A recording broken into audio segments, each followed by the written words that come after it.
Hi hello welcome to post 360. నేను మీ మురళీ రాపల్లి. గతి లేకపోతే గుర్రం ఉరిగడ్డి తింటదని ఒక సామెత ఉంది. అది మీకు అర్థమవుతుంది కదా. ఏ గతి లేకపోతే, ఏ ఫుడ్ లేకపోతే గుర్రం వెళ్ళి ఉరిగడ్డి తింటదంట. అంటే ఆకలి అంత వాల్యుబుల్, అంత దిగదార్చుతుంది. మరి ఆంధ్రప్రదేశ్ కున్న ఆకలి ఏంటి చెప్పండి? జాబ్స్ క్రియేట్ చేయాలి యువతకి. జాబ్స్ 20 లక్షల జాబ్లు ఇస్తా అన్నాం. 5 సంవత్సరాల్లో ఆల్రెడీ సంవత్సరం అయిపోయింది. 20 లక్షల జాబులు అంటే 4 లక్షల జాబులు ఇవ్వాలి. ఇప్పటి వరకు ఒక్క జాబ్ కూడా ఇవ్వలేదు. ఉన్న జాబులన్నీ పీకేశారు కూటమి ప్రభుత్వం. సో ఇప్పుడు వీళ్ళకి ఏంటంటే, కూటమి ప్రభుత్వాన్ని చూసి ఎవడు కూడా ఆంధ్రప్రదేశ్ లో పెట్టుబడులు పెడతానికి రావట్లేదు. ముఖ్యంగా జిందాల్ స్టీల్ కూడా జంపు నిన్నటి నుంచి. జిందాల్ స్టీల్ కూడా తన ఆపరేషన్స్ అన్ని ఆపేసింది. సో ఇటువంటి క్రమంలో చంద్రబాబు నాయుడు, లోకేష్ ఎంత ప్రయత్నించినా ముక్కు మూలుగు కింద పడు డొల్లాడు ఏవైనా చెయ్యి, కానీ ఒక్క కంపెనీ కూడా ఆంధ్రప్రదేశ్ కి రావట్లేదు. సో ఈ క్రమంలోనే ఒక దరిద్రమైనటువంటి స్టెప్. ఎటువంటి స్టెప్ అంటే, అసలు ఇంత దారుణంగా అమ్ముతారా భూముల్ని అనేసి అనిపిస్తుంది. 99 పైసలకు అమ్మేశారు 21 ఎకరాల భూమిని టీసీఎస్ కి. ఎంత? 99 పైసలకు అమ్మేశారు. నాకు ఇక్కడ ప్రశ్న ఏంటంటే, టీసీఎస్ దగ్గర డబ్బులు లేవా ఆ భూమి కొనుక్కోవటానికి? లేదంటే మన చంద్రబాబు నాయుడు గారికి దమ్ము లేదా ఎక్కువ రేటుకి అమ్మడానికి? ఈ రెండే క్వశ్చన్స్. ఒకవేళ నిజంగా అమరావతి అంత తోపు తురుము అమరావతి అయితే, మరి టీసీఎస్ కంపెనీ అమరావతిలో ఎందుకు ఇవ్వలేదు ఆ రేటుకి ల్యాండ్? ఇలా నా దృష్టిలో, నా బ్రెయిన్ లో అనేక రకాల ఆలోచనలు తిరుగుతూనే ఉన్నాయి. ఎందుకంటే నేను కూడా 99 పైసలు ఇస్తా, నేను కూడా జాబ్లు ఇస్తా. నిజంగా చెప్తున్నా, 99 పైసలకి 21 ఎకరం వస్తుందంటే 1000 కోట్ల వెంచర్ నేను స్టార్ట్ చేస్తా అక్కడ. ఎందుకంటే ల్యాండ్ వాల్యూవే దగ్గర 1000 కోట్లు ఉంది. అక్కడ ల్యాండ్ వాల్యూవే 1000 కోట్లు ఉంది. అంత 1000 కోట్లు ఉన్న ల్యాండ్ ఇస్తే నాకు ఇన్వెస్ట్మెంట్స్, బ్యాంక్ లోన్స్ వస్తాయి. 500 కోట్లతో నేను కంపెనీ స్టార్ట్ చేస్తే టీసీఎస్ ఎంతమందికి జాబ్ ఇస్తుందో అంతమంది కన్నా ఎక్కువ మందికి ఇస్తాను నేను జాబు.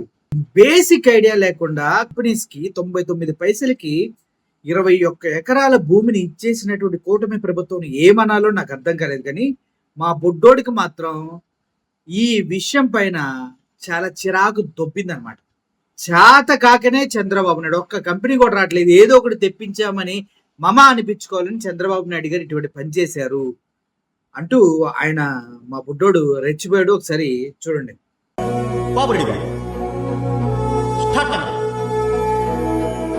అందరికి నమస్కారం అండి. నేనండి అభివృద్ధి చేస్తామంటూ కొడతారు సెల్ఫ్ డబ్బా అప్పులతో ఆంధ్రాని అనిపిస్తున్నారు. అబ్బా టీవీ నుండి అమలాపురం అరవింద్ బాబుని మాట్లాడుతున్నా అండి. ఇక ఎండలో పెడితే కరిగిపోతుంది ఐసు. ఈ రోజు మనం డిస్కస్ చేయబోతుంది 99 పైసలకే ఎకరాలు అమ్మేశారనే న్యూస్. ఇక అదుగో రాబోతుందంటూ చెప్తున్నారు టీసీఎస్ మన వైజాగ్ సిటీకి. అందుకోసం 21 ఎకరాలు 99 పైసలకే అమ్మేశారంట ఆ కంపెనీకి. ఏం మాట్లాడుతున్నావురా? నరాలు కట్ అయిపోయింది. ఇక ఇండియాలో అంటారు మన బాబోర్ని మరో ఎలాన్ మస్క్ అని. ఇలా ప్రభుత్వ ఆస్తుల్ని అడ్డగోలుగా అమ్ముతూ చెప్తున్నారు సంపద సృష్టిలో ఇదో భాగమని. అంతేగా అంతేగా. ఇక ఇదంతా చూశాక అర్థమైంది ది గ్రేట్ విజనరీ ఆడే ఆట. అంత ల్యాండ్ ఇంత తక్కువకిస్తే తప్ప ఆంధ్రాకో కంపెనీని తీసుకొచ్చే దిక్కు మీకు లేదన్నమాట.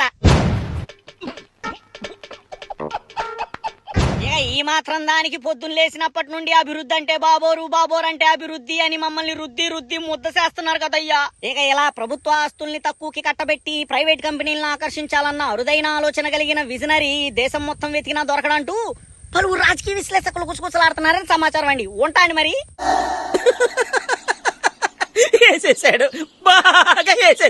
చూసారు కదా ఎట్లుందండి పరిస్థితి. అమ్మా పెట్టదు, అడుక్కు తినివ్వదు. మనకు కంపెనీలు రావు, వేరేవాడు కంపెనీలు తీసుకొస్తే ఉంచాం మనం. అది మన కేటగిరీ. ఎవడన్నా నిజంగా పెడతానికి వస్తే బ్లాక్ మెయిల్లు, దందాలు, సెటిల్మెంట్లు, నాకు ఇంత కమిషన్ కావాలి, నీకు ఇంత కమిషన్ కావాలి అని సిమెంట్ ఫ్యాక్టరీలను వదలట్లేదు. చివరికి పళ్ళ బండోళ్ళను కూడా వదలట్లేదు కదా ఆంధ్రప్రదేశ్ లో. నువ్వు ఇక్కడ బండి పెట్టుకోవాలంటే రోజుకి 50 రూపాయలు కట్టాలా అని డిమాండ్ చేస్తాను. ఇటువంటి పరిస్థితులు ఆంధ్రప్రదేశ్ లో ఉన్నాయి. సో అంత నిజంగా తోపు తురుము అమరావతి అయితే అమరావతికి టీసీఎస్ ఎందుకు వెళ్ళలేదు అనేదే నా ప్రశ్న. దీనికి ఎవడైనా కూడా సమాధానం చెప్పగలిగే దమ్ముంటే చెప్పండి. Thank you for watching this video. Murali signing off. Thank you so much.